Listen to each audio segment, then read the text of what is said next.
Bonjour à toutes, bonjour à tous.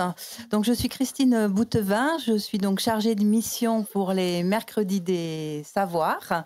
Et donc, aujourd'hui, c'est notre deuxième conférence. Et elle est donc intitulée « L'école dans et avec la nature ». Alors, je suis très satisfaite de voir cet amphi quand même bien rempli avec nos étudiants de la FDE à qui ça s'adresse aussi en priorité, mais également des collègues, des anciens collègues aussi, et puis donc des personnes extérieures. Et certainement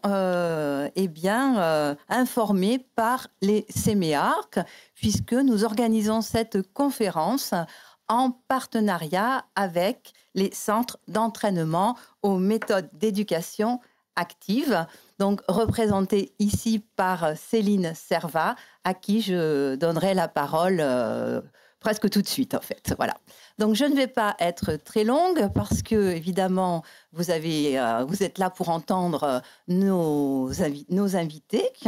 Donc, Corinne Martel, donc, qui est IEN, est chargée de mission dans le département de l'Hérault sur une mission qui s'intitule donc Sciences et éducation à l'environnement et au développement durable.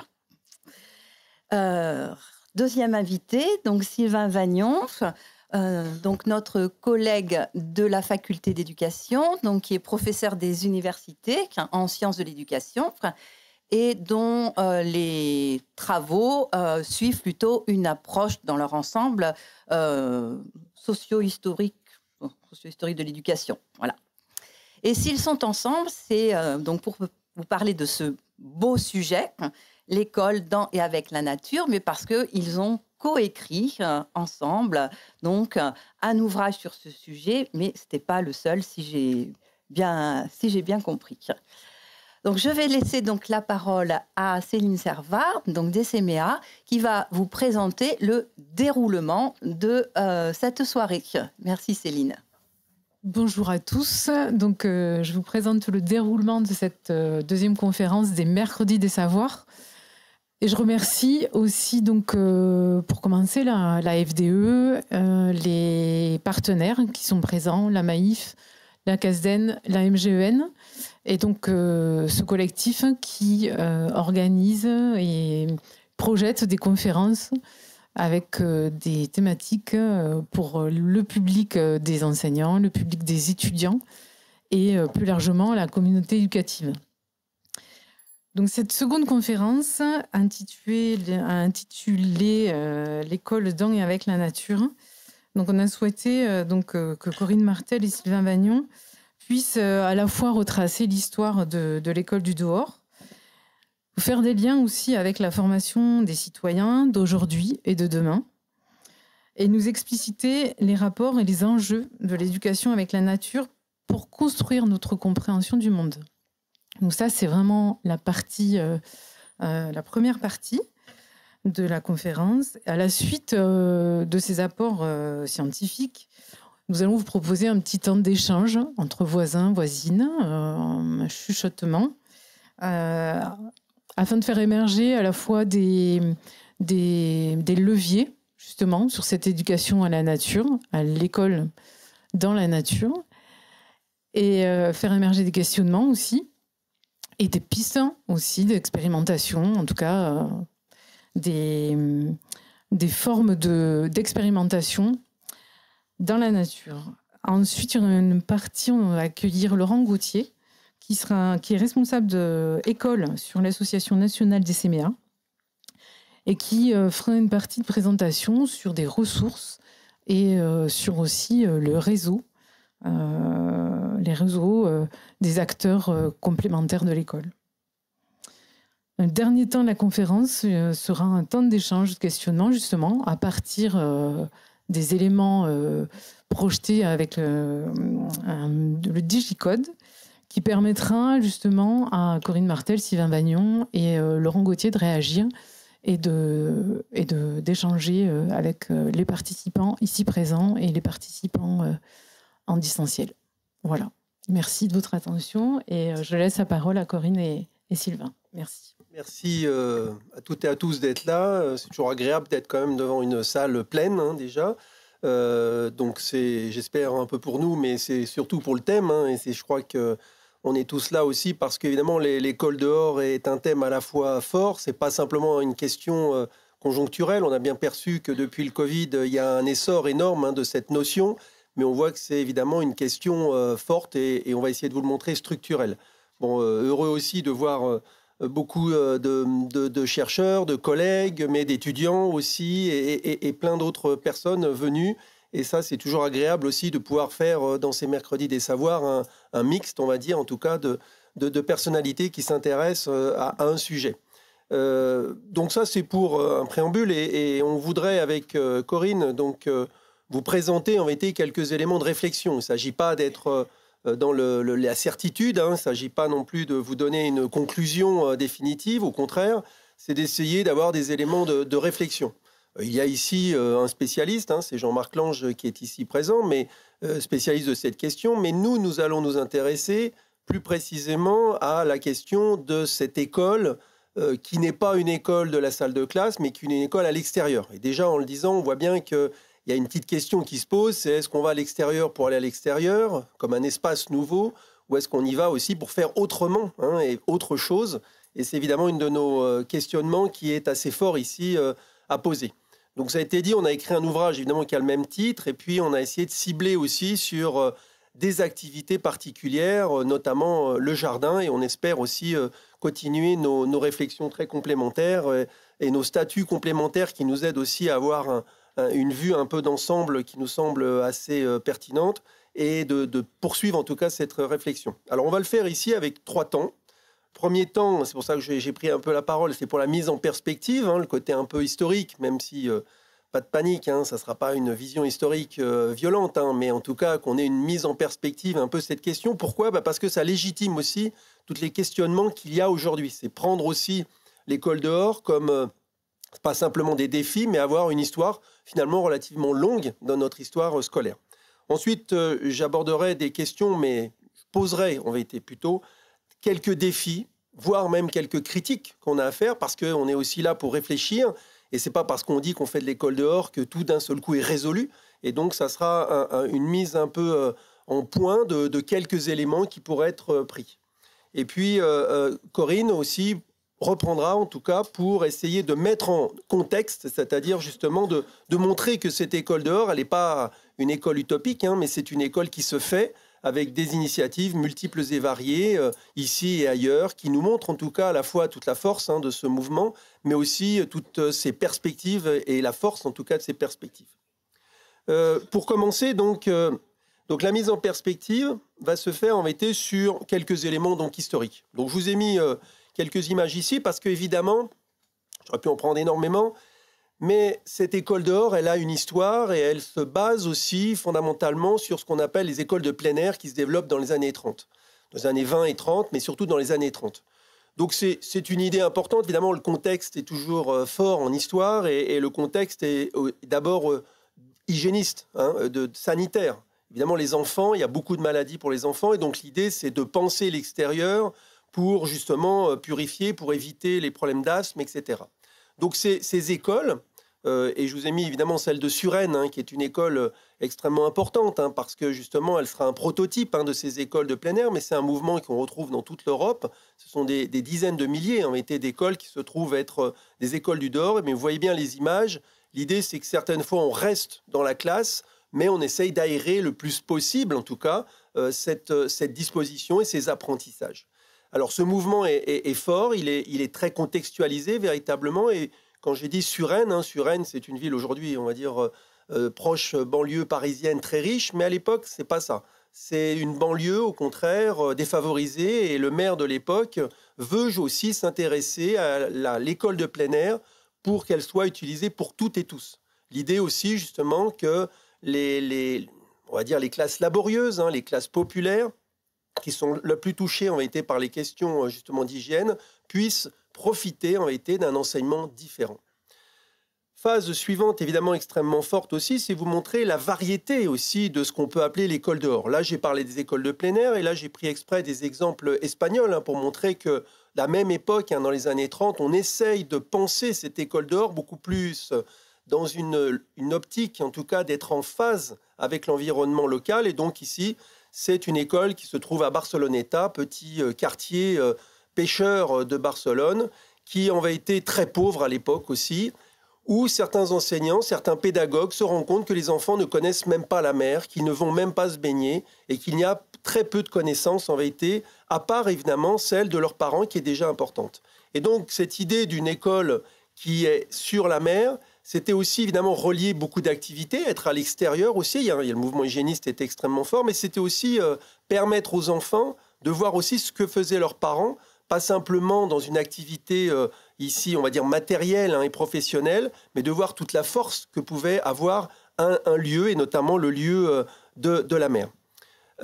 Cette idée aussi, c'est de repenser aussi les apprentissages. C'est de montrer aussi ce rythme de l'enfant, par simplement avoir un côté intellectuel, mais repenser aussi l'idée d'avoir une éducation qui prenne en compte le corps, qui prenne en compte le rythme de l'enfant, avec notamment, vous voyez, des moments de sieste, qui sont des moments qui permettent aussi de se recréer, et pas simplement dans une cour de récréation. Ces initiatives sont multiples et variées. Alors, celle de l'école de la mer est très connue à Barcelone, mais pendant la guerre civile, Franco va bombarder violemment Barcelone, et notamment Barceloneta, et les pédagogues de cette école vont partir en tout cas plutôt dans la forêt. Et ça, c'est intéressant parce que c'est les mêmes personnes, c'est les mêmes pédagogues, mais ils sont bien pris dans cette optique d'une école dehors qui n'a pas son nom d'école dehors, mais qui est l'école de la mer, qui est l'école justement de la forêt, et qui s'appuie en tout cas sur des mouvements existants, et notamment pas simplement de ce qu'on appelle des forest schools, mais d'aller en tout cas en lien direct avec la nature, pas une nature idéalisée, mais une nature en vérité qui soit proche en vérité des élèves et qui permettent en tout cas d'être des leviers. Alors vous voyez des fois des choses qui peuvent être un peu artificielles. On voit il y a une carte de l'Espagne et on leur montre, on essaye de transposer en vérité ce qu'on fait dans une salle de classe à l'extérieur. C'est pas toujours, mais il y a cette volonté quand même de mettre les enfants en contact avec cet environnement. Bien évidemment, le mouvement qui structure véritablement cette école dehors, c'est le mouvement dit de l'éducation nouvelle. Ce mouvement d'éducation nouvelle qui se développe fin 19e, début 20e, avec des pédagogues que l'on connaît, Maria Montessori, Ovide de Crolly pour la Belgique, Célestin Freinet pour la France. Et là, je vous ai pris un petit texte qui est assez connu, qui est une sorte un peu de boutade aussi d'Adolphe Ferrière, qui est ce pédagogue justement suisse, qui écrit un ouvrage qui s'appelle L'école active. Donc le terme est déjà assez clair ici, c'est de mettre en action les enfants. Et dans ce texte, il essaye de résumer finalement tout ce qu'est l'éducation nouvelle. Donc il commence en disant « Et sur les indications du diable, on crée à l'école, l'enfant aime la nature, on le parqua dans les salles closes, l'enfant aime voir son activité servir à quelque chose, on fit en sorte qu'elle n'eût aucun but, il aime bouger, on l'obligea à se tenir immobile, il aime manier les objets, on le mit en contact avec les idées, il aime se servir de ses mains, on ne mit en jeu que son cerveau, il aime parler, on le contraignit au silence. Il voudrait raisonner, on le fit mémoriser. Il voudrait chercher la science, on la lui servit toute faite. Il voudrait s'enthousiasmer, on inventa les punitions. Alors les enfants apprirent ce qu'ils n'auraient jamais appris sans cela. Ils surent dissimuler, ils surent tricher, ils surent mentir. Donc évidemment un texte dur, radical, fort, manichéen à certains abords, mais que je vous ai replacé parce que on voit très bien, en tout cas, ce qu'est l'école dite traditionnelle d'un côté et ce qu'est l'école, on va dire, active, ici, de l'éducation nouvelle de l'autre côté. Évidemment, le premier point, vous l'avez noté, c'est il aime la nature, l'enfant, et on le parqua dans des salles closes. Donc on voit bien que dans cette logique, ici, ce n'est pas encore de l'école dehors en tant que telle, mais on voit bien que la logique de ces pédagogues d'éducation nouvelle, c'est de permettre aux enfants d'avoir une éducation concrète, d'avoir une éducation aussi pratique, mais aussi d'avoir une éducation en phase avec son environnement et évidemment dans la nature au sens extrêmement large. Cette vision nous permet de voir en tout cas des réalisations, parce que l'éducation nouvelle, sa force évidemment, c'est de mettre en place aussi des pratiques, des activités et des écoles. Donc là, je vous ai mis quelques images assez reconnaissables, en tout cas, d'écoles qui sont à la fois des écoles de Crolly, des écoles Montessori et des écoles Freinet, qui nous montrent bien concrètement, et on en reparlera évidemment pour l'actualité, mais c'est pour montrer que cette école dehors appartient aussi à cette histoire scolaire européenne, où on voit des enfants qui peuvent jouer, en tout cas, et de la musique. Enfin, là, c'est l'enseignante qui joue de la musique et qui fait danser aussi ces enfants à l'extérieur. Et on voit bien tout ce qui peut être apporté aussi sur les émotions, plutôt que rester dans une salle fermée. Mais vous voyez aussi de l'école Freinet, cette mare aussi qui permet d'être en contact direct avec la nature, pour connaître aussi à la fois ce que sont ces êtres végétaux, ces êtres vivants, ces animaux, et permettre en tout cas de voir l'enfant dans un écosystème et pas simplement comme celui qui doit dominer. Donc je vous ai remis aussi ces moments qui sont toujours un peu particuliers, mais qui montrent aussi la force, on reste un peu dans le côté hygiéniste aussi, d'avoir un lien avec le soleil, parce qu'évidemment les enfants sont encore extrêmement malades. Mais on voit aussi cette idée de pratiquer, en tout cas, cette nature et pas simplement d'en faire un simple modèle, en tout cas, qui pourrait être étudié. Autre élément que je vous ai mis, évidemment, qui est très caractéristique, pour donner un exemple, j'aurais pu en prendre de multiples, mais en tout cas, historiquement, il est extrêmement fort, c'est ce qu'on appelle la classe promenade. Alors, quand on parle de la classe promenade, vous voyez ce que c'est, évidemment, on sort évidemment de la salle de classe, et c'est déjà le premier point. Et puis ensuite, on va aller justement dans ce moment de développement, en tout cas avec les enfants, de visualisation d'un espace en été différent. Et puis, on va revenir, évidemment, pour travailler sur ce qu'on a fait. Alors, on sait que Célestin Freinet a utilisé, évidemment, la classe promenade. Cette classe promenade qui, d'ailleurs, a une histoire véritablement ancienne. On voit des textes d'inspecteurs primaires. Donc, on voit bien que les inspecteurs primaires peuvent être innovants, hier comme aujourd'hui. Et ici... Voilà, c'est gratuit. Donc, voilà. Et donc, ici, dans cette classe promenade, on voit justement des inspecteurs qui profitent, en tout cas, pour montrer ici tout l'intérêt, en tout cas, de cette pratique. Ici, évidemment, je vous ai quand même pris Freinet parce que Freinet dit une phrase quand même extrêmement forte en disant « La classe promenade fut pour moi la planche de salut. Au lieu de somnoler devant un tableau de lecture, à la rentrée de la classe de l'après-midi, nous partions dans les champs qui abordaient le village.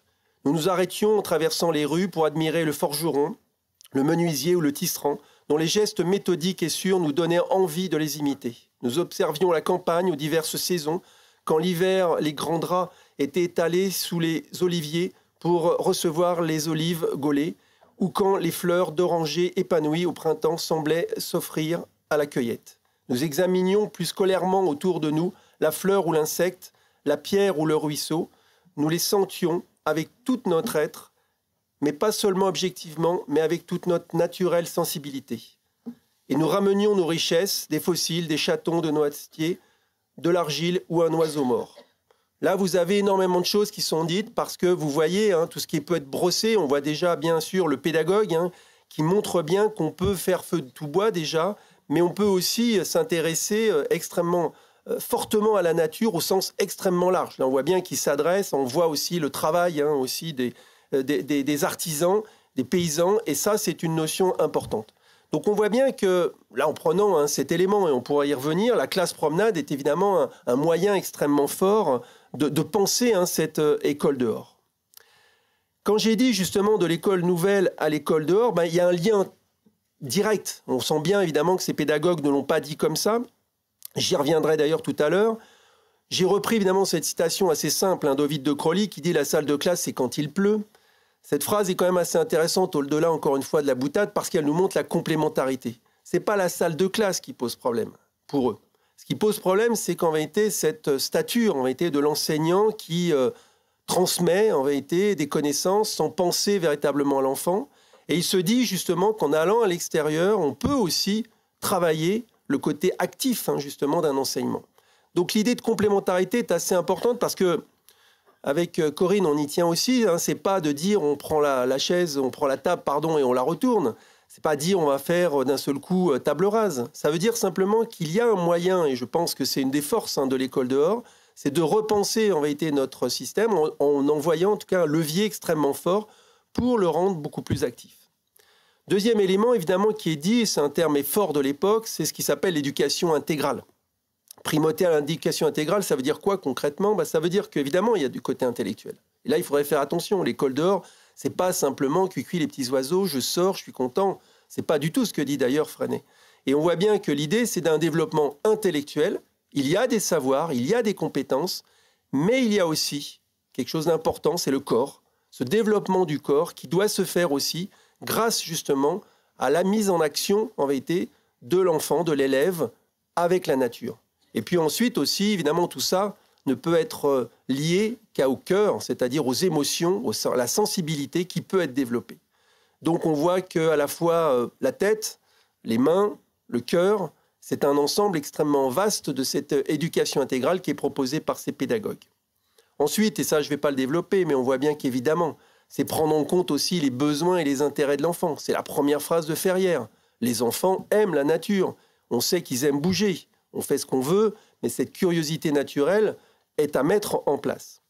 Donc autonomie, singularité de l'enfant, on pourrait multiplier les exemples qui nous montrent en vérité que mettre en avant en vérité cette école dehors, c'est vouloir développer à la fois la singularité d'un individu, mais aussi penser cet individu comme un être social qui a besoin d'être avec les autres. Donc on voit bien que c'est finalement, quand on dit ça, et c'est toute la force de l'éducation nouvelle, c'est que c'est pas simplement être plus efficace, c'est pas simplement se dire que l'on va rendre simplement actifs certains éléments. C'est qu'en vérité, c'est une nouvelle façon de penser en vérité l'éducation pour l'adulte, qui est évidemment l'enseignant. Il ne va pas enseigner de la même façon, évidemment, dans une pédagogie active nouvelle, évidemment dehors. Et c'est aussi un élément très fort, puisque ces pédagogues parlent d'une révolution copernicienne. Copernicienne, voulant dire qu'évidemment, on ne se fixe plus simplement sur le savoir, entre l'enseignant, ce transfert entre l'enseignant et l'enseigné, mais on se fixe véritablement sur l'enfant. Et donc là, c'est une révolution totalement nouvelle, à l'image justement de Copernic. Ensuite, une relation équilibrée entre les êtres vivants. On ne l'a pas dit, mais évidemment, c'est un phénomène formidable aujourd'hui, c'est de se repenser aussi ce lien avec les animaux. Ce n'est pas un hasard quand même que Élise Freinet, qui est quand même la pédagogue aussi avec Célestin Freinet, ils sont végétariens, c'est-à-dire qu'il y a une vision aussi, Montessori aussi, de Crowley aussi. Donc on voit tous ces personnages qui en vérité ont aussi une vision globale de la société, en repensant en vérité le lien que l'on peut avoir avec les autres individus et notamment avec les animaux.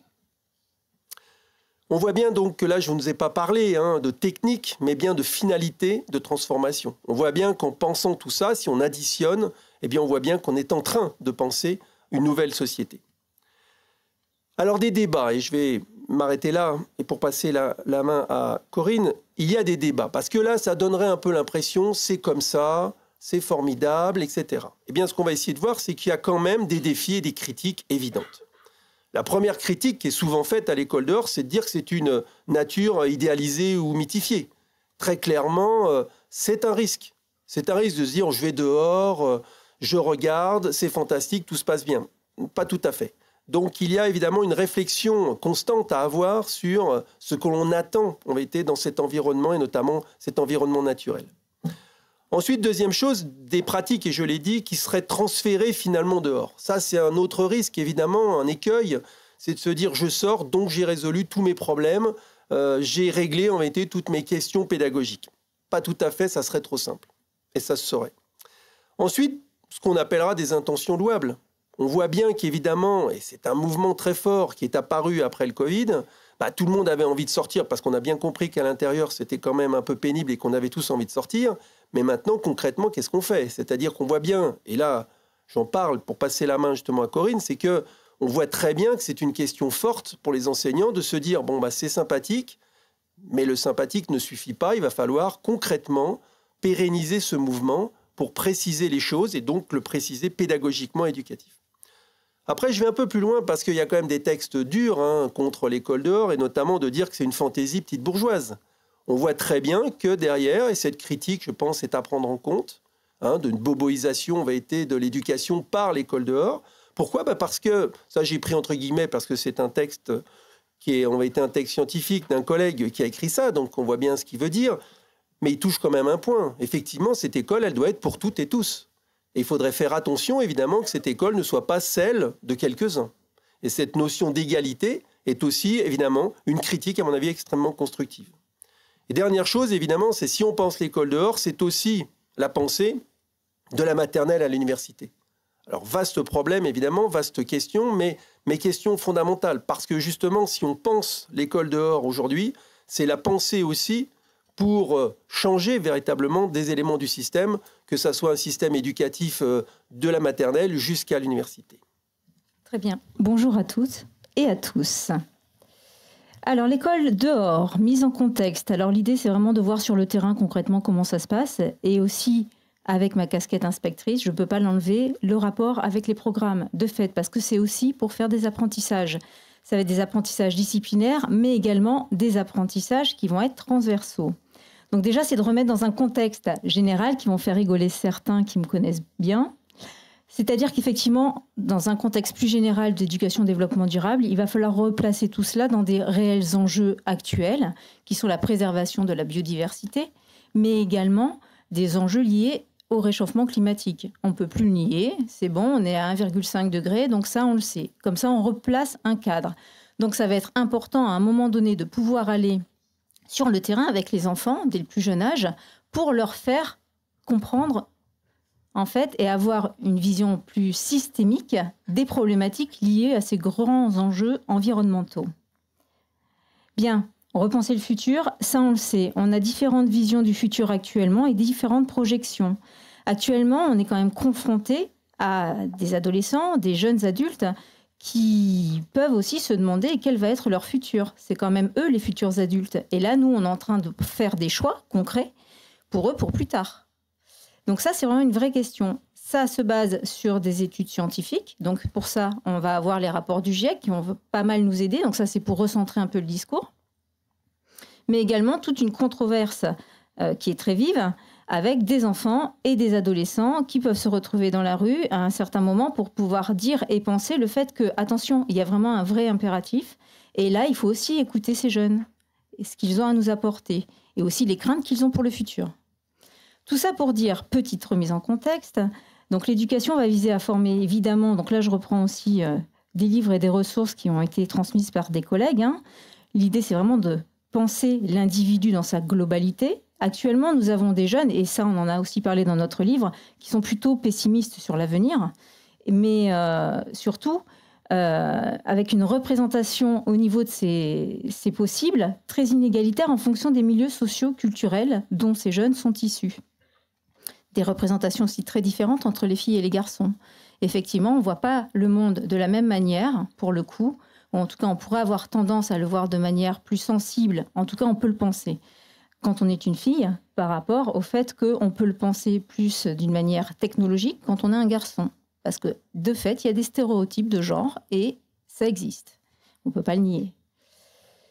Tout ça pour dire que finalement, en tout cas, je me base, et on est plusieurs collègues à se baser, et il y en a certains dans la salle, sur les objectifs de développement durable. Ces objectifs de développement durable, il y en a 17, et dedans, on a une éducation de qualité pour tous, mais également une lutte contre les inégalités sociales. Il y en a plein d'autres, parce qu'il y en a 17. Dedans, on va avoir la biodiversité et les problématiques liées au changement climatique. En attendant, effectivement, on va pouvoir se baser sur ces objectifs de développement durable pour penser l'éducation future. Parce que ça permet d'avoir une vision systémique de ces enjeux. Par exemple, donc là, je vais le dépiler en termes de parcours. Parce que, effectivement, de la maternelle jusqu'à l'université, on doit penser le parcours de l'élève. Ça commence donc dès 3 ans. 3 ans, ça veut dire qu'on va penser l'égalité et l'équité aux ressources. Qu'on soit en ville, à la campagne, proche de la mer, on doit avoir et on doit rendre en tout cas disponibles les mêmes ressources pour les enseignements qui soient les mêmes, enfin équivalents en tout cas. L'école du dehors, justement, ça peut se passer qu'on soit en ville, qu'on soit aussi à la campagne, voire sur n'importe quel écosystème, on pourrait mettre un écosystème montagnard.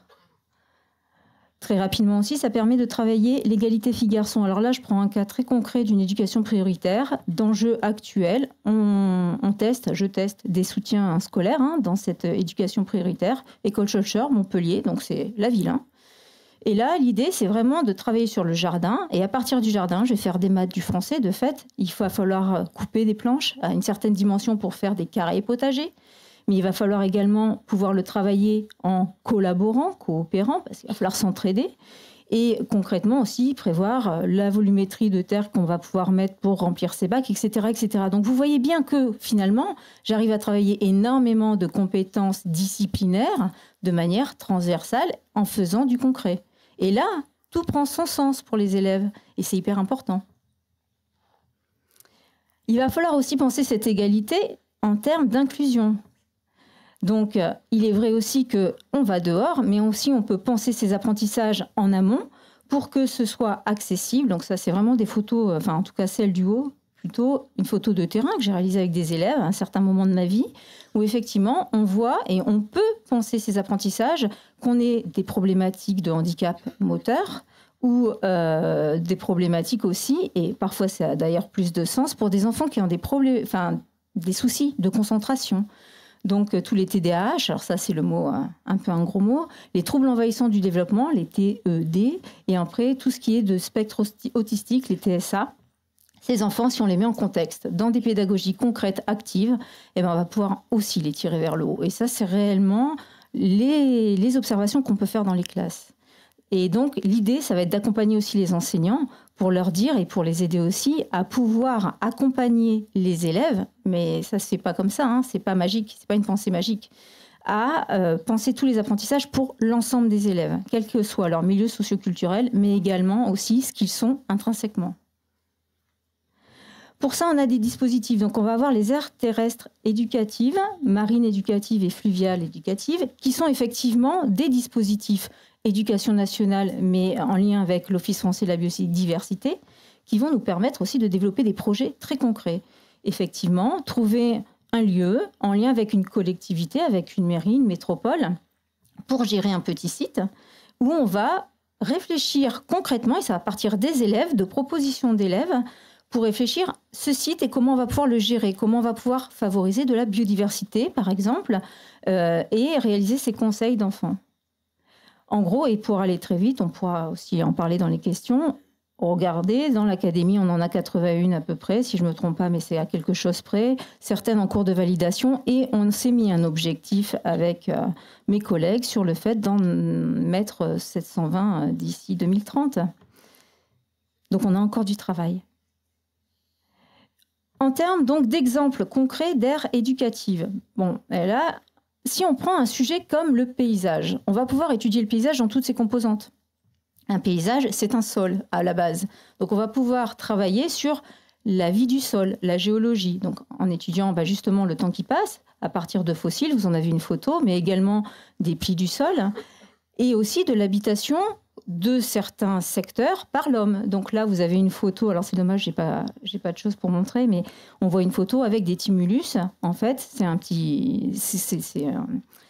les premières apparitions de l'homme en fait sur le secteur, et donc avec des dolmens, ce genre de choses qui montrent en fait l'histoire d'habitation du lieu. Donc en même temps, je fais de l'histoire, je fais de la géographie, et en même temps, je peux vraiment comprendre toutes les problématiques en travaillant sur le sol et mon paysage liées à l'érosion des sols par rapport aux épisodes cévenols, ou en tout cas à des épisodes de pluie très fortes qui peuvent être de plus en plus récurrentes avec le changement climatique. Donc là, concrètement, c'est du travail qu'on fait avec les élèves sur le terrain. Et après, la dernière photo tout en bas, pour moi, qui est à droite, c'est de montrer comment on va pouvoir travailler au collège aussi, parce que là, c'est le lien école-collège, sur les énergies renouvelables. Comment je vais pouvoir faire pour que ce soit moins grave, finalement. Donc là, avec les élèves, c'est envisager de produire de l'énergie, par exemple, pour fonctionner au sein d'un collège, à partir de petites maquettes, évidemment. Ensuite, un autre dispositif, la labellisation des établissements. Donc, la formation des éco-délégués en fait partie. Donc, ça fait partie des programmes. C'est à partir du cycle 3. On peut commencer avant, ça n'empêche pas. Et ensuite, c'est pour le collège, le lycée, etc. Là, on se base sur les 20 mesures pour la transition écologique à l'école, avec des moments très forts où les élèves, dans une école, dans un collège ou un lycée, vont pouvoir faire des propositions concrètes en groupe, donc en discutant, pour pouvoir voir comment travailler ensemble et proposer par exemple, travailler sur les éco-gestes. C'est une chose. Comment on va pouvoir utiliser moins d'eau dans notre établissement, moins d'électricité. Donc là, il y a plein de projets qui sont liés à ça que je ne vais pas développer ici, mais en tout cas, il y a vraiment plein de choses qui existent au niveau national. Tout ça aussi a des temps forts, c'est-à-dire qu'il y a des conseils de vie collégienne, lycéenne aussi, ce qu'on appelle les CESCE, donc c'est une composante entre la santé, la citoyenneté et l'environnement, qui vont permettre, c'est des instances officielles où les élèves se retrouvent, se regroupent avec les principaux proviseurs et aussi avec les directeurs d'école pour pouvoir travailler concrètement ces sujets. Éduquer dehors, c'est aussi le parcours santé sur lequel on va travailler très concrètement. Tout d'abord parce qu'on va, de fait, on va se déplacer, donc on va travailler tout ce qui est activité physique et sportive. On peut faire du sport aussi, le PS, donc éducation physique et sportive, c'est pas tout à fait la même chose. Et ensuite, ce qui est aussi indiqué, c'est l'APQ, l'activité physique quotidienne, 30 minutes minimum par jour. Et bien ça, en fait, quand on se déplace d'un lieu à un autre dans un établissement, quand on va dans le jardin, quand on fait classe à l'extérieur, en tout cas, on bouge. Donc, de toute manière, on est dans une pratique qui est vertueuse. On sait aussi, alors ça, voilà, c'est plus à démontrer, lutte contre l'obésité, les maladies cardiovasculaires, mais également résistance du système immunitaire plus forte, parce qu'on va être dans des contextes dans la nature, en tout cas, qui vont permettre de booster aussi certaines hormones chez l'être humain. Donc là, il y a plein d'études aussi. On est sûr de ce qu'on raconte. Travail des compétences psychosociales, parce que quand on est en extérieur, alors je ne dis pas en classe, on le fait aussi, mais en tout cas, on peut avoir des situations plus propices, en tout cas plus faciles à imaginer pour travailler la coopération, l'entraide, l'éveil à la différence. Parce qu'effectivement, si là, vous voyez un élève, à ce moment-là, j'ai une sorte d'un insecte bizarroïde sur la main qui s'appelle un diablotin. Et l'enfant a peur, en fait. Il ne comprend pas, il pense que ça peut être dangereux. Mais sauf qu'à un moment donné, s'il le prend dans sa main, il va voir que c'est un être vivant, donc déjà c'est respecté, c'est du vivant. Et à ce moment-là aussi, de se dire, il a son utilité. Donc on va travailler sur l'utilité de cet insecte, ça peut être une petite fourmi, parce qu'on va travailler aussi dans la cour de récréation, se dire que chaque individu, insecte, ça peut être oiseau, etc., ont leur rôle dans les écosystèmes. Et ensuite, il y a toutes des études aussi, alors ça je vais passer très très vite, concernant la mémorisation, parce qu'en bougeant on retient mieux, et ça c'est évolutif.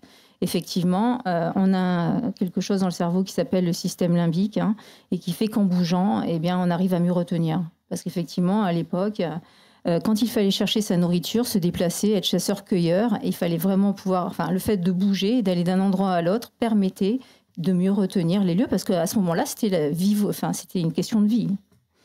Donc, je passe rapidement là-dessus. Bon, de fait, les apprentissages dehors vont permettre de travailler tous les apprentissages disciplinaires. Donc, ça permet de créer des situations d'apprentissage concrets. Donc là, je vais passer très vite aussi. Sylvain en a beaucoup parlé. On va pouvoir expérimenter. Alors, par exemple, si je veux faire des apprentissages scientifiques, concrètement, on est sur le terrain. On va pouvoir recréer une petite montagne, comprendre le phénomène d'érosion. On va pouvoir vraiment tester et travailler les sciences, mais plein d'autres choses, parce qu'en filigrane, de fait, on va apprendre du langage scientifique, donc on va aussi travailler la maîtrise de la langue, etc., etc. L'esprit critique aussi, parce que concrètement, on va manipuler, on va observer. Donc on sait aussi qu'on va pouvoir travailler chez l'enfant le fait de devenir un citoyen éclairé. Et après, toutes ces compétences transversales dont je vous ai parlé avant. La classe dehors, donc concrètement, pour rassurer aussi un petit peu, on va pouvoir travailler la maîtrise de la langue. Je ne dépile pas, c'est tout ce dont j'ai parlé avant. Lecture, écriture, on peut tout faire dehors. Il va y avoir des apprentissages comme l'exploration du monde, de fait, les sciences et technologies. Et tout ça, c'est relié à des ODD, les objectifs de développement durable. Tout ce qui va être activité physique, avec ce gros chapeau. De fait, toutes ces choses qui sont liées aux problématiques de changement climatique, c'est l'ODD 13 de biodiversité, vont être travaillées de manière effectivement transdisciplinaire. On va pouvoir travailler l'éducation morale et civique, coopération, tutorat, respect du vivant, on en parlait tout à l'heure aussi.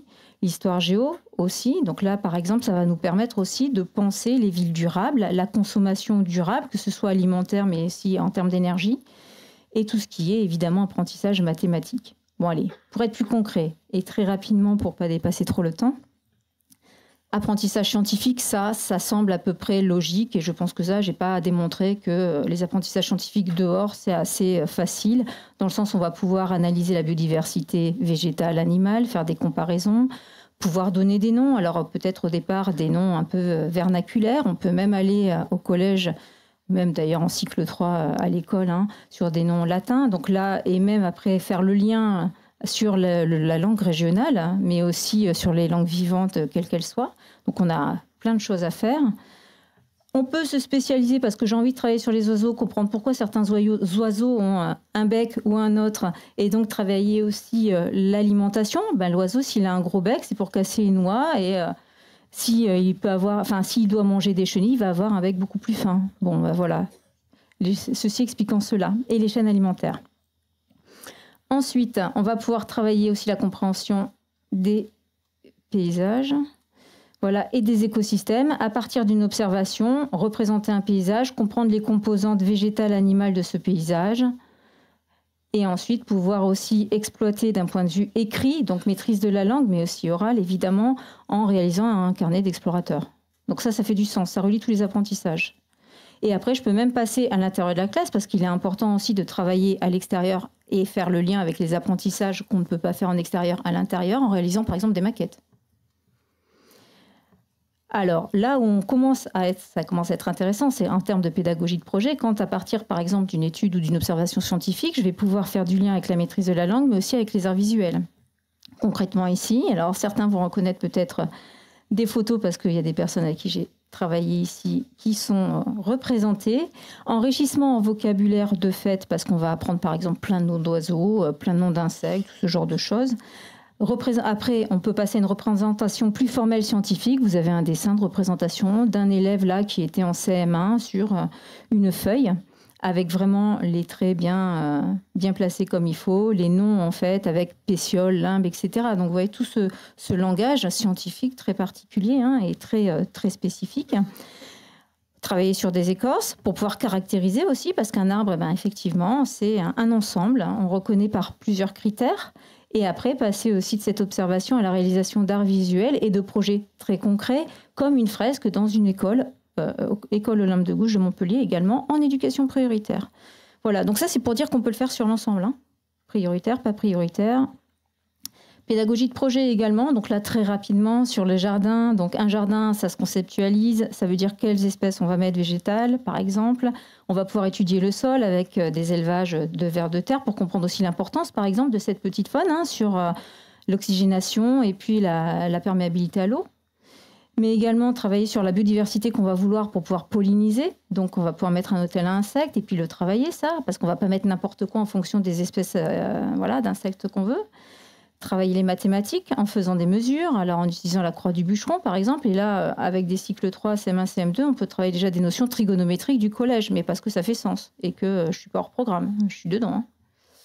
Hein. Une alimentation équilibrée, donc tout ce lien, jardin, alimentation équilibrée, l'éducation au goût aussi qui est hyper importante, question de santé aussi publique, cycle des élevages, et après faire ce lien avec la littérature de jeunesse. Alors là, il y a pas mal de projets aussi avec Montpellier, avec des chercheurs de Montpellier et aussi les médiathèques, pour pouvoir aussi concrètement regarder la biodiversité dans les albums de littérature de jeunesse et l'évolution de cette biodiversité. C'est hyper intéressant d'étudier ça en fait, hein, sur un temps long. Bon, en fait, pour finir, hein, quel que soit l'âge, qu'on soit élève, voire adulte, voilà, en maternelle, on peut faire classe dehors, en élémentaire, j'ai pris des exemples très concrets. Au collège, alors là, on a travaillé sur une aire terrestre éducative dans un parc concret de Montpellier. Mais également dans le cadre de formation avec la fac de l'éducation. Alors peut-être effectivement qu'il y a des étudiants qui sont ici, d'accord. Donc dans un jardin de Montpellier, oui, j'en reconnais certains qui rigolent là-bas. Et enfin, des professeurs, parce qu'effectivement, la formation continue est également importante, qu'elle soit élémentaire, collège, lycée, en tout cas pour faire du sens et pour faire culture commune. Voilà, je vous remercie pour votre attention.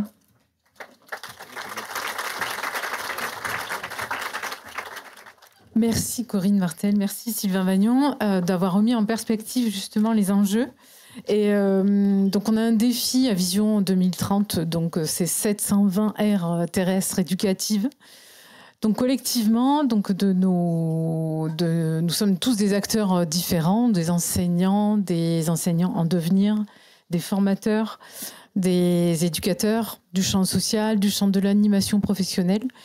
Nous sommes tous réunis et la question c'est comment agir maintenant aujourd'hui, collectivement, individuellement Et on vous invite, donc avec le QR code qui s'affiche là, à la fois avec votre voisin, votre voisine, à pouvoir échanger, chuchoter et faire émerger un levier, en tout cas un élément sur lequel vous pouvez vous appuyer, vous, en tant qu'éducateur au sens large, pour agir maintenant, pour favoriser cette école hors des murs, ou en tout cas cette éducation avec et dans la nature. Voilà. Donc vous pouvez directement, ceux qui sont en visio aussi, participer à cet espace collaboratif. Et puis le temps que vous puissiez donc échanger, interagir et écrire, je vais laisser ma place à Laurent Gauthier des CMEA pour la suite de la conférence. Merci beaucoup. Donc, comme l'a dit Céline au début, moi je travaille à l'Association nationale des CMEA et j'ai la responsabilité du secteur école.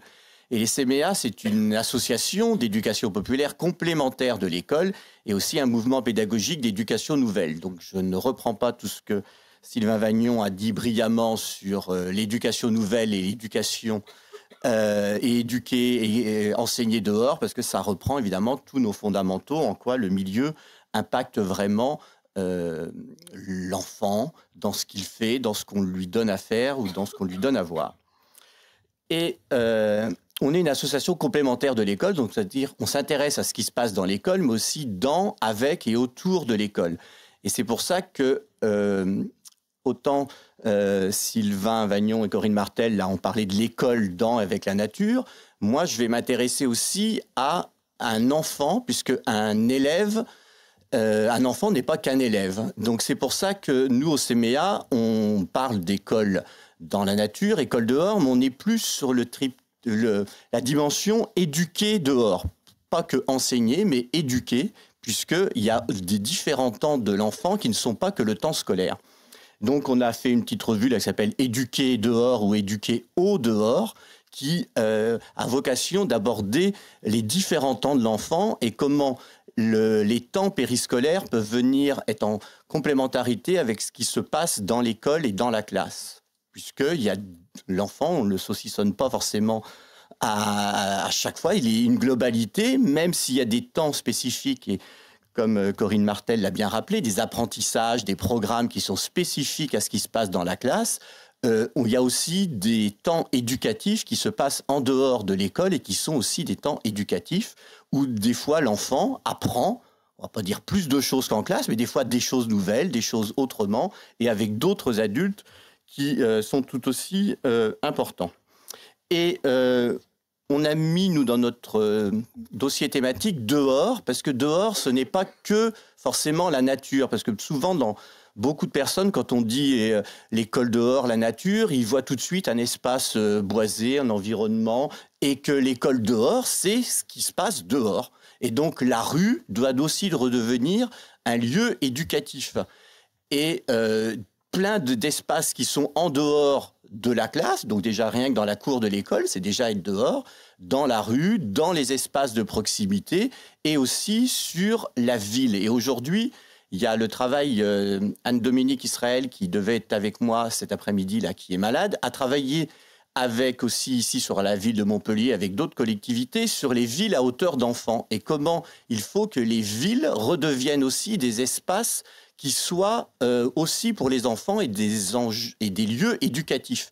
Et aujourd'hui, par principe de précaution ou peur, on a peur que les enfants soient dehors ou soient dans la rue. Et donc, très souvent, les familles les enferment, ne les laissent plus explorer la ville, alors qu'il y a plein de choses à faire et à observer dans la rue pour pouvoir y apprendre aussi plein de choses.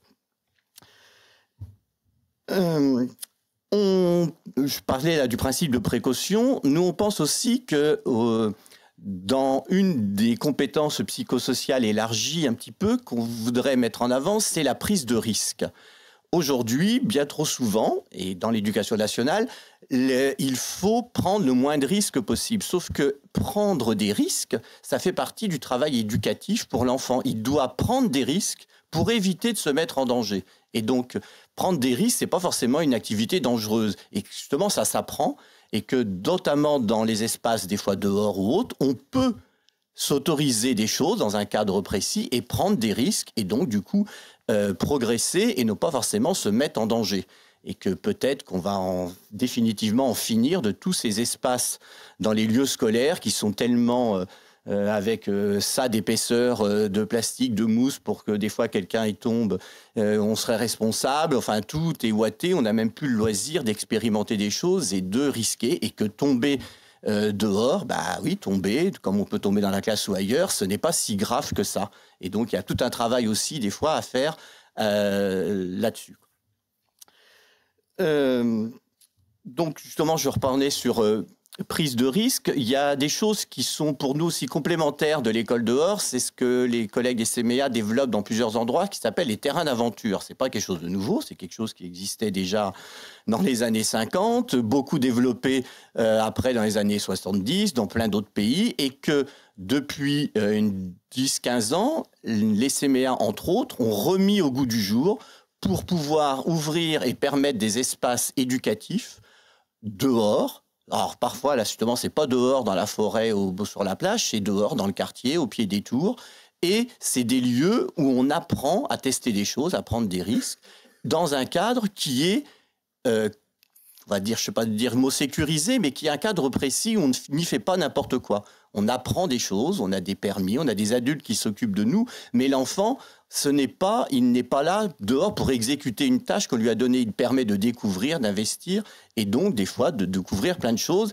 Et donc dans les terrains d'aventure, donc les CMEA ici Occitanie en ont un à Montpellier, et dans plusieurs endroits, on essaye que des fois ces terrains d'aventure s'ouvrent aussi sur le temps scolaire à des classes. Donc il y a des classes des fois qui viennent investir un lieu comme ceci. Autre aspect que je voulais mettre en avant, c'est la complémentarité des acteurs éducatifs. On a beaucoup parlé des enseignants, mais très souvent, des fois quand on va dehors, en dehors de la classe ou en dehors de l'école, il faut bien être avec d'autres adultes. Et c'est des fois une chance. Et donc, alors, outre les ATSEM, où là, c'est très facile le contact avec les enseignants quand ils sortent avec leur classe, mais il y a d'autres adultes, que ce soit des fois les AESH qui peuvent venir et aider le groupe et non pas que les enfants dont il ou elle s'occupent, des personnels de la vie scolaire, des AED dans le second degré, des animateurs périscolaires des fois qui peuvent aussi sur un temps précis, sur une sortie, accompagner une classe. Et puis il y a les parents. Et les parents, souvent, des fois on a besoin d'eux pour les sorties. Et c'est des fois l'occasion de changer un petit peu la nature des rapports, des fois entre l'enseignant et certains parents. On peut aider, préparer avec eux quel va être leur rôle dans le temps d'activité dehors. Et souvent, ça change la nature des relations entre les enseignants et les parents. Et puis d'être plusieurs adultes, ça change aussi les relations entre adultes eux-mêmes et les enfants aussi. Parce que les enfants, quand ils sont dehors autrement, où il y a plusieurs adultes, on voit bien que les relations changent à condition que l'enseignant accepte de changer lui aussi des fois sa posture éducative. On s'aperçoit, il y en a plusieurs témoignages qui disent bien que des fois des collègues qui disent que leurs rapports avec leurs élèves ne sont pas les mêmes quand ils sont dehors à faire une activité que quand ils sont en classe. Donc cet élément-là est aussi important à prendre en considération pour penser que faire école dehors, c'est aussi pertinent et intéressant dans ce domaine-là. La continuité éducative, alors tout à l'heure, je crois que c'est Sylvain Vagnon qui disait que ça allait de la maternelle à l'université. Eh bien, au CMEA, nous, comme on ne s'intéresse pas qu'au temps scolaire, on développe une nouvelle activité qui va ouvrir l'année prochaine à Nantes. C'est une crèche du dehors, c'est-à-dire qu'on commence avant la maternelle. Et on se dit qu'une crèche du dehors, ça a aussi des bienfaits, que les enfants soient dehors, enfin, ça sieste dehors, c'est très bien, il y a plein de vertus qui ne sont pas les mêmes objectifs que quand après ils arrivent à l'école maternelle ou à l'école primaire, mais c'est aussi intéressant de développer ces choses-là. Donc c'était juste pour illustrer cet exemple-là. Et puis un autre point que je voulais mettre en avant, c'est le lien entre école dehors et classe de découverte. Alors, on avait parlé des classes promenade là, de Célestin Freinet, les classes de découverte, donc je pense que vous savez tous ce que c'est. Et j'ai travaillé avec la jeunesse au plein air qui favorise beaucoup les départs en classe de découverte et lors des rencontres internationales de la classe dehors qui ont eu lieu il y a 2 ans à Poitiers, on avait fait une table ronde sur classe de découverte et classe dehors, en quoi il ne fallait pas opposer l'un à l'autre et en quoi on avait des témoignages de collègues qui partaient en classe de découverte, qui découvraient que c'était bien les enfants dehors, que ce soit à la mer, à la montagne ou ailleurs, et qui du coup se disaient, bah oui, on a fait ça pendant une semaine, pourquoi on ne ferait pas des petites choses dehors toute l'année? Et donc ça les incitait après à faire école dehors. Et puis au contraire, des collègues qui faisaient de l'activité un peu école dehors régulièrement, une fois par semaine, une fois toutes les 2 semaines, se disaient, bah oui, mais on pourrait prendre plus de temps, travailler davantage de choses, avoir un temps plus long, et du coup, ça les incitait à développer des projets de classe de découverte. Donc, je pense qu'il y a aussi ce lien-là qui est parfois à exploiter. En tout cas, ça permet une activité un peu plus riche et diversifiée de tous ce dispositif de classe de découverte, même si là, par contre, après, on s'affronte à d'autres problèmes, des fois de financement notamment, qui sont un obstacle assez important au développement des classes de découverte. Et puis, dernière petite chose dont je voulais parler, on avait évoqué quelques ressources. Donc, je vous ai parlé de la revue spéciale de notre revue des CMEA, mais il y a un dossier numérique en ligne, gratuit, sur la médiathèque éducative des CMEA Yaka Media, où on retrouve dedans beaucoup d'autres ressources pédagogiques, des activités, des jeux, mais aussi des vidéos, des témoignages, des extraits de tables rondes, d'autres personnes qu'on a interviewées que vous pouvez retrouver dans ce dossier. Donc dans le petit flyer qu'on vous a donné là, donc on avait bien mis le livre très passionnant et intéressant de Sylvain et de Corinne. Et puis derrière, vous avez des QR codes qui renvoient vers d'autres ressources. Alors je ne les cite pas, mais là vous avez des ressources là, de la MGEN, de la CASDEN, de la Maïf, qui sont aussi des partenaires des Mercredis du Savoir. Et puis, vous avez, donc on retrouve le QR code qui renvoie vers notre dossier numérique. Et puis, il y a aussi des podcasts que Anne-Dominique Israël a fait, 5 petits podcasts, qui sont des témoignages, des interviews. Je crois même qu'il y en a un avec Corinne Martel que Anne-Dominique avait fait. Il y en a aussi avec un élu de Montpellier et d'autres pour dire que éduquer dehors, ça s'accompagne. Donc, elle explique un petit peu toutes ces choses-là. Et pour terminer, je redirais que j'ai évoqué qu'il y a 2 ans, on avait fait les premières rencontres internationales de la classe dehors à Poitiers, avec la Fabrique des communs pédagogiques, qui est l'association qui organise ces rencontres, mais dont les CMEA sont partenaires. Et donc les prochaines ont lieu à Marseille, du 14 au 17 mai, avec plein de rencontres. Donc c'est ouvert aux enseignants, pour ceux qui auront une autorisation d'absence pour pouvoir y aller, ou aux enseignants de Marseille, mais aussi il y a des choses qui peuvent avoir lieu en visio, des tables rondes, l'ensemble des acteurs éducatifs y sont invités, et puis il y aura aussi des ateliers avec des enfants, et donc toute une documentation qui sera faite à l'occasion de ces 2e rencontres internationales de la classe dehors. Vous avez le petit QR code qui vous permet de retrouver la présentation de cet événement. Eh bien, c'est laissé maintenant à Céline de voir s'il y a quelques personnes qui ont la parole et voir après comment on peut apporter quelques éléments de réponse. Ouais. Merci pour la participation de tous, hein, ceux qui sont ici présents et ceux qui sont chez eux. Beaucoup d'entre vous font justement appel aux partenaires et l'importance d'observer, de repérer autour son lieu d'exercice, son lieu d'expérimentation, en fait, les partenaires locaux et les experts d'éducation et environnement. Alors, la question qui intervient aussi à plusieurs moments, c'est la présence des parents, comme l'a dit Laurent, l'importance des acteurs éducatifs avec les enseignants dans les classes qui vont accompagner aussi ces dispositifs. Beaucoup d'idées aussi sur comment investir les espaces avec très pratique. Donc, vous les voyez s'afficher. La question de repérer aussi les espaces. Et c'est peut-être une question auquel pourraient répondre aussi Corinne, Sylvain, Laurent. C'est comment, dans l'espace urbain, aujourd'hui, on a plus de facilité ou moins d'accessibilité justement à ces espaces, ou comment on s'organise justement pour permettre cette égalité-là pour tous, d'avoir accès à cette école hors des murs. Bon, je vais peut-être laisser Corinne, si elle peut, parce qu'elle elle a l'expérience du terrain. Oui, alors sur les sites sur lesquels on peut aller, déjà, il y a la cour et il y a de plus en plus de villes qui travaillent actuellement sur la végétalisation des cours d'école. Donc là, déjà, c'est un premier site tout facile où on peut aller vraiment pas loin pour le coup et faire le lien intérieur-extérieur en termes d'apprentissage. Après, il va y avoir tous les parcs en fait qu'on trouve en ville. Et comme tout à l'heure, tu le disais aussi, faire l'école dehors, c'est aussi faire l'école dans la rue. Et on se rend compte aussi qu'il y a beaucoup de biodiversité à aller observer, les petites plantes qu'on peut observer au pied de certains arbres dans la ville, dans les rues. D'ailleurs, il y a plein de logiciels et puis de sciences participatives qui sont liées à ça. Donc, c'est vrai qu'on peut le faire un peu partout. Et de plus en plus, les villes quand même travaillent et concourent à aider à faire ce type d'apprentissage. Si on poursuit, moi je prendrais 2 exemples parce qu'ils ont été donnés. Par exemple, les terrains d'aventure. Parce que c'est vrai qu'historiquement, ce qui est intéressant, c'est que c'est danois. En réalité, c'est un architecte et il a fait un parc classique. Bon.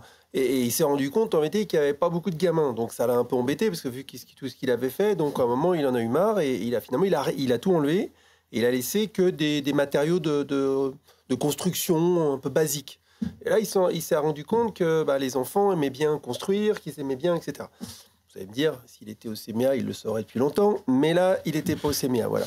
Enfin, les CMA n'existaient pas non plus à ce moment-là.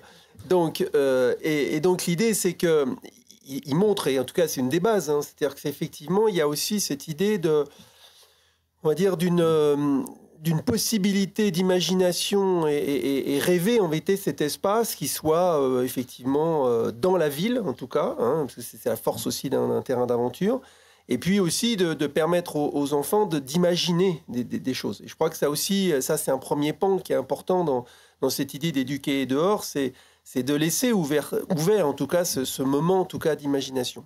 Et le deuxième, parce que ça élargit quand même, bon, ici on est quand même à Montpellier, ça a été dit, à hauteur d'enfant, c'est un mouvement quand même international qui existe. Il y a un sociologue qui s'appelle Toducci qui a mis en place dans la ville italienne de Fano cette idée-là, en se rendant compte que les enfants n'étaient plus présents dans l'espace public. Et que finalement, cette absence des enfants dans l'espace public était due aussi parce qu'il y avait cette question obsédante de la sécurité, mais pas que. C'est qu'il fallait aussi leur donner des possibilités d'être dans un lieu sécurisé, mais d'être un lieu qui leur propose aussi énormément de choses. Et donc, on voit bien que là, la ville à hauteur d'enfant, il y aura bientôt pour Montpellier une charte de la ville à hauteur d'enfant, comme il y en a dans d'autres villes. Et on voit bien que c'est un mouvement extrêmement intéressant qui dit finalement, si on repermet aux enfants d'être dans l'espace public au sens large, donc là, on est bien dans l'éducation aussi dehors au sens large, comme ça a été défini, pas simplement d'une nature, mais ici, évidemment, il y aura aussi tous les autres acteurs qui ne sont pas présents. On voit bien que dans l'espace public, oui, pour une personne âgée, pour une personne porteur de handicap, il y a des difficultés. À travers cette notion de ville à hauteur d'enfant, c'est aussi tous les acteurs en réalité de l'espace public et c'est repenser un peu un espace public. Et là, je trouve que les questions sont importantes. C'est que là, effectivement, on a glissé naturellement, j'allais dire, là, sans jeu de mots, sur l'idée d'une école et puis effectivement d'éduquer, et que effectivement la notion d'école dehors est quelque chose d'extrêmement large en réalité. On pourrait éduquer dehors en réalité et cette notion-là. Et dans le dehors, effectivement, il y a la nature, mais la nature n'est qu'un élément de ce dehors. Alors, il y a un autre élément aussi important, c'est la question de la formation à la fois des enseignants, mais des acteurs de terrain. Et la question qui se rejoint aussi sur la question effectivement de la pratique, mais concrètement aussi dans cet enseignement hors les murs, la question de la fréquentation régulière et de la structuration de cet enseignement. Donc il y a 2 entrées. Il y a l'entrée très macro de la formation de manière générale, et ensuite cette perspective sur du long terme, à la fois sur le parcours de l'élève et à la fois sur l'année scolaire, comment on peut le mettre en œuvre. Alors, je vais commencer par proposer une première réponse à ça. Donc déjà, la formation enseignante, on en met en place au niveau de l'académie, mais aussi au niveau des circonscriptions. Donc c'est des ensembles d'écoles qui sont à la charge justement d'un inspecteur. Donc des formations pour concrètement faire aussi les liens et montrer aux enseignants qu'on n'est on est capable, enseignants, animateurs, et travailler aussi avec les animateurs sur ce temps-là, de faire du lien entre les apprentissages concrets et puis ce qu'on fait dehors et dedans. Et que dans tous les cas, on va être dans les programmes. Donc après, c'est effectivement à la charge, évidemment, des conseillers pédagogiques, mais également des formateurs, des maîtres formateurs. Et aussi, il y a la place aussi à la formation initiale là-dessus. Comment on va permettre aux jeunes enseignants de pouvoir, en tout cas, être formés là-dessus. Après, il y a la deuxième partie qui était plus sur le temps scolaire. De fait, on peut se dire, tiens, aujourd'hui, il fait beau, je vais sortir, je verrai ce que j'apprends. Alors, c'est une possibilité. Ça, c'est bien de faire de temps en temps ce type de démarche, d'avoir ce type de démarche. Mais après, il faut aussi se dire que si on veut le penser en termes d'apprentissage sur du long terme, on ne peut pas se contenter de se dire, je vais bien voir ce que je vais trouver dehors et je pourrais peut-être le raccrocher à quelque chose. Ça ne marche pas comme ça. Donc, il faut vraiment déjà pouvoir travailler en équipe aussi parce que c'est plus simple. Donc, dans une école, d'être 2, 3 enseignants, par exemple, pour se lancer et se dire comment on crée des séquences sur du long terme, par période, par exemple, pour se dire, en fonction, en plus des éléments, si c'est l'hiver, je ne vais pas apprendre la même chose que quand c'est l'été ou le printemps et pas de la même manière. Comment je vais pouvoir construire mes apprentissages en fonction des attendus du programme, évidemment. Oui, pour poursuivre, moi j'ai envie de paraphraser justement le vice-président des CMA, ancien président, donc Philippe Mérieux, qui dit quand même qu'un projet éducatif est toujours lié à un projet de société. Or, finalement, dans l'histoire de la formation, etc., c'est de savoir ce qu'on veut. C'est-à-dire que là, je pense que très clairement, il n'y a pas simplement des avantages et des bénéfices de cette école dehors, mais c'est une vision quand même. C'est une vision quand même de politique des choses et ça dépasse, j'allais dire, le côté simplement de formation. On voit très bien que notre société, l'éducation n'est quand même pas une des priorités. Il faut être clair, l'écologie non plus. Donc ça fait quand même deux choses qui sont quand même compliquées quand on veut développer un peu cette idée d'éduquer dehors. Donc je pense que c'est quand même aussi ça. Je pense que maintenant, on est à un moment, c'est pas un bilan, mais on voit bien que c'est un mouvement extrêmement fort et que si on veut le poursuivre, il faut une ambition politique, en tout cas une volonté politique pour marquer ça. Et peut-être juste rajouter que moi je suis d'accord, faut pas juste dire on va dehors comme ça on verra bien ce qui se passe. On a des choses de prévues, ça sécurise, je pense, parce qu'il y a l'enseignant, parce que beaucoup sont des fois insécurisés d'être dehors et donc si au moins ils ont prévu des choses, ils savent un petit peu où ils vont. Mais on ne doit pas pour autant oublier des fois l'événement qui n'est pas prévu et donc il faut savoir l'exploiter. Et très souvent, il faut dire on avait prévu ça, non, ce matin il y a quelque chose qui se passe là dehors, tant pis, on décale les choses et on va parce qu'il y a quelque chose d'inattendu qui se passe dehors ou qui peut être intéressant et savoir l'exploiter et le remettre après. Donc il faut aussi des fois savoir accepter l'inattendu. Parmi les apports, les leviers que vous citez, d'autres sont très institutionnels, font référence à Eduscol. Et la question aussi des outils qui est soulevée et la conception des outils justement pour faire école dehors. Donc là, c'est réfléchir avec les équipes, comme l'a dit Corinne Martel. Est-ce que on a déjà des ouvrages qui existent, mais après des outils très pratico-pratiques qu'on peut aussi donner en référence aux enseignants, aux acteurs éducatifs? Bon, alors très rapidement, il y a des magistères qui ont été mis en place là-dessus, sur faire école dehors. Donc ça, c'est avec Canopé, par exemple. Mais il y a également des repères de progression qui ont été édités, effectivement, par Eduscol, par concrètement les programmes, et qui aident les enseignants, en tout cas, à structurer leurs apprentissages et à faire des liens concrets entre ce qu'il faut apprendre, mais en termes d'apprentissage disciplinaire, mais aussi transversaux. Et de plus en plus, on peut noter un verdissement des programmes, concrètement. Donc c'est vrai que c'est quand même pris en charge de plus en plus et de plus en plus prégnant dans les programmes de l'éducation nationale, de l'école, au collège, au lycée. Il reste 10 minutes pour des questions du public, directement. Bonjour, Bruno Franche, je suis le directeur d'un CPIE, une association d'éducation environnement. Et je me posais la question, le mot partenariat a été évoqué. Je me posais la question du partenariat avec le monde de l'éducation environnement qui est structuré. On a des réseaux départementaux, des réseaux régionaux. Et de la place qu'il peut y avoir et de la façon dont on peut avancer ensemble sur ces questions, puisque historiquement, les dynamiques sortir, il y a plein de dynamiques qui ont été apportées par le monde de l'éducation environnement. Il y a plein de croisements historiquement le réseau École et Nature, par exemple, dans son histoire de croisement. Donc c'est comment on peut avancer ensemble sur cette question, créer des réseaux à l'échelle des territoires pour que tout le monde aille dans le même sens, entre l'éducation nationale, entre le monde de la recherche, entre les collectivités qui sont intéressées par ces questions, et puis le monde de l'éducation environnementale. Alors déjà, un premier élément de réponse par rapport à ce que je peux tester en fait concrètement sur le terrain, du lien avec le monde de la recherche, c'est fait largement. On a plein de démarches participatives où on travaille avec les écoles, des chercheurs de tous les instituts de Montpellier. Il y a des projets concrets qui sont mis en place au sein des écoles. Après, il y a toute la partie végétalisation où effectivement toutes les associations aussi dont vous faites partie, évidemment, intervient en conseil, parce que ça ne se fait pas tout seul. Donc, de toute manière, il va falloir réunir à certains moments tous les acteurs par rapport à ces enjeux pour voir comment, concrètement, on arrive à allier ces temps sur l'ensemble des temps de l'enfant. Et après, il y a les formations. Alors, ça me fait penser à une discussion que j'ai eue très récemment, justement, pour voir comment on forme aussi les animateurs sur les temps scolaires, enfin, pour les temps qui sont périscolaires, mais aussi on a des animateurs sur les temps cantines, etc., qui sont quand même des temps aussi de l'enfant. C'est de la globalité des temps de l'enfant qu'il faut penser. Et ça, c'est déjà mis en place, ça commence, mais après, ça va se développer petit à petit. Et quand je parlais des projets de labellisation au 3D, par exemple, d'établissement, quand on arrive au niveau 3, c'est le niveau expert, c'est généralement, on a pensé l'ensemble du temps de l'enfant et on l'a pensé aussi avec des associations. Les labellisations aussi les aires éducatives sont faites de toute manière aussi avec des animateurs de terrain. Donc, on va chercher aussi les compétences où elles sont. Donc, c'est vraiment un travail partenarial. Oui, dans les réseaux Fresnes, réseau Sortir, là, on a mis les ressources du Fresnes aussi sur le petit flyer.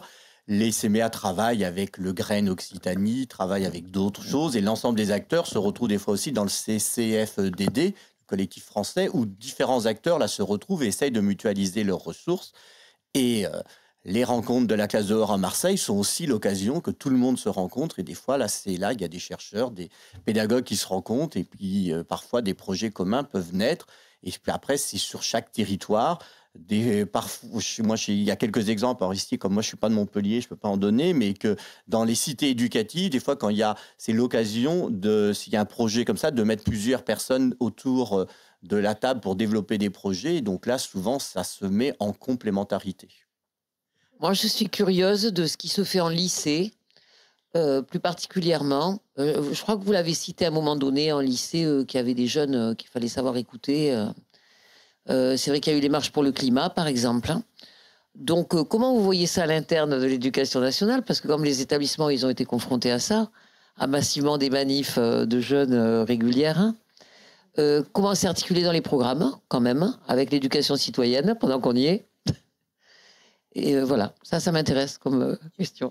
Non, mais c'est lié un peu à cette question de aujourd'hui, au-delà du temps long de la pédagogie, de l'éducation à la nature, on est dans un temps d'urgence par rapport à de la transition et au climat. Donc ça rejoint la question des marches pour le climat et comment est-ce qu'on s'inscrit en même temps dans ce temps long, mais aussi aujourd'hui dans l'urgence climatique, quoi. Bon, alors, dispositif institutionnel, les éco-délégués. Effectivement, dans les lycées, après, on va avoir les conseils de vie lycéennes et collégiennes aussi, dans les collèges. Donc, tout ça, ce sont des instances, effectivement, où les jeunes vont pouvoir discuter, être source de propositions. Et justement, c'est en prenant en compte ce que pensent les jeunes, évidemment, comme c'est quand même les futurs adultes, qu'on va pouvoir avancer de manière concrète, parce qu'il y a des vraies inquiétudes, et surtout leur redonner, la parole, l'écoute, mais aussi le pouvoir d'action. Et c'est comme ça aussi qu'on va pouvoir avancer. Vous avez des exemples? Je vais laisser la parole à mon collègue. Des exemples très concrets. Merci, je suis Romain Salvan, je suis chef de mission académique à l'éducation et au développement durable et c'est vrai que sur le second degré, je suis inspecteur dans le second degré. Donc pour répondre à vos questions sur le lycée, il y a des dispositifs très concrets. Je prends un exemple récent que je connais au lycée Philippe Lamour, par exemple, de Nîmes. Ils ont fait, les éco-délégués, la maison des lycéens ont souhaité faire un sentier de la biodiversité.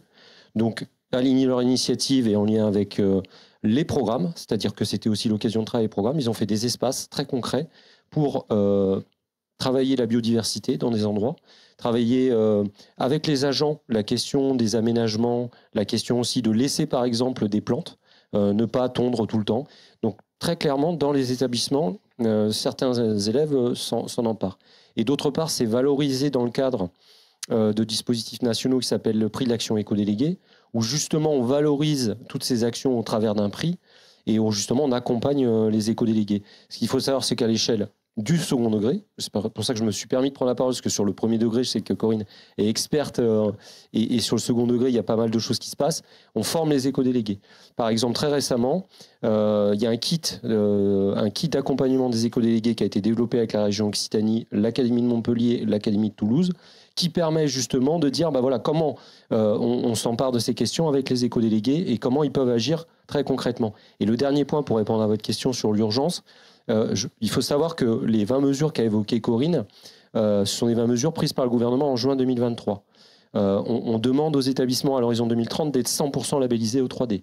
Ça veut dire que la question politique, et on s'en est emparé au niveau de l'éducation nationale, en tout cas, à l'époque, les gouvernements changent, mais en tout cas, sur la politique à long terme, c'est une question prégnante. Et dernier point, dans les programmes, ça traverse les programmes et c'est très identifié, en particulier sur la réforme des programmes de l'EMC. Et j'arrête. Et pour compléter, au niveau du CMA, on a interviewé Thérèse de Police, qui est une enseignante qui fait plein de choses en lycée professionnel sur Paris, et elle témoigne de tout ce qu'elle fait dans son lycée. Donc vous pourrez retrouver son interview dans notre dossier numérique. Merci à tous. Et je crois qu'on a balayé donc de la crèche au lycée, et je crois que c'était un des enjeux. Donc c'était important de voir cette transversalité, ce parcours sur justement l'école dans et avec la nature. Alors une note de défi, comme on l'a dit, sur les établissements E3D à l'horizon 2030, les aires terrestres éducatives. Donc la formation des enseignants, on a plein d'enjeux institutionnels et donc éducatifs à mettre en place avec nos partenaires et tous les partenaires de l'espace proche, environnant des élèves. Donc merci à tous ceux qui étaient en présentiel et en distanciel.